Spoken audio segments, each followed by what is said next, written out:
দাগনভূঞা তুলাতুলি গরুর হাট এখন আরএলবি ব্রিকফিল্ড 1 মাঠে শেষ মুহূর্তে জমজমাট হয়ে উঠেছে।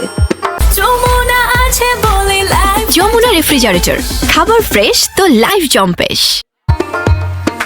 ফেনী দাগনভূঞা উপজেলা তুলাতুলি গরুর হাট না বসিয়ে এবার প্রশাসনের নির্দেশে গরুর হাট আরএলবি ব্রিকফিল্ড 1-এ বসিয়েছেন। তুলাতুলির আরএলবি ব্রিকফিল্ডের হাটে মহিষ, গরু, ছাগল সহ সব ধরনের পশু উঠেছে। ক্রেতা বিক্রেতার পদচারণায় মুখরিত হয়ে উঠেছে হাট। এবার ভারতীয় গরুর প্রভাব না থাকায় দেশি খামারিরা স্বস্তি পেয়েছেন। আমি আছি আজকে শুধু 7টা। আপনার খামারের নাম কি? আমার খামার হচ্ছে বিসমিল্লাহ আগ্রো, এটা হচ্ছে ওয়ালিমুন্সি রোড, সাবাহা। কতগুলো গরু আছে এখানে? গরু আছে 18টা। 18টা গরুর ভিতরে কয়টা গরু বিক্রি করা হয়েছে? 7টা গরু বিক্রি করা হয়েছে। 11.5। দামও ভালো পাচ্ছেন বিক্রেতারা। এই দুইটা রোডে দীর্ঘদিন এই হাটটা মিলছে। এখন আমরা দেখলাম কি আমাদের এই হাট যখন মিলে অতিরিক্ত গরু উঠে বাজারে যানজট, হ্যাঁ যখন গরু উঠে তখন আমরা গরুগুলো রাখতেও পারি না, বিশৃঙ্খলা হয়, গাড়ি ঘোড়ায় অসুবিধা হয়। সে কারণে আমি তাছাড়া প্রশাসনিক ডিসি মহোদয়। ঈদ ঘনিয়ে আসতেই বাড়ছে ক্রেতাদের ভিড়।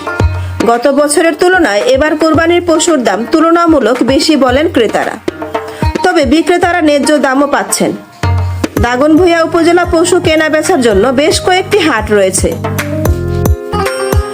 এর মধ্যে উল্লেখযোগ্য হলো সিলোনিয়া বেকের বাজার, রাজাপুর দরবেশ হাটের দুধমুখা, তুলাতুলি, কুরিশ, মুন্সি সহ অনেক অস্থায়ী বাজার। সরেজমিনে কোরবানির পশুর হাট ঘুরে দেখা গেছে ছোট বড় মাঝারি ধরনের গরু কেনা বেচা জমজমাট হয়ে উঠেছে। প্রচুর গরু উঠেছে, কিন্তু আর কোনো বাজারে এভাবে উঠে নাই বলে জানান সাধারণ জনগণ। এ হাটে মাঝারি ধরনের গরু বেশি দেখা যাচ্ছে এবং আইন শৃঙ্খলা তৎপরতা রয়েছে। ক্রেতা পর্যাপ্ত পরিমাণ আছে, কিনতেছে, আসতেছে। আমাদের নিরাপত্তা বলয়ে খুব সুন্দরভাবে স্বচ্ছভাবে আমরা অবস্থান নিছি।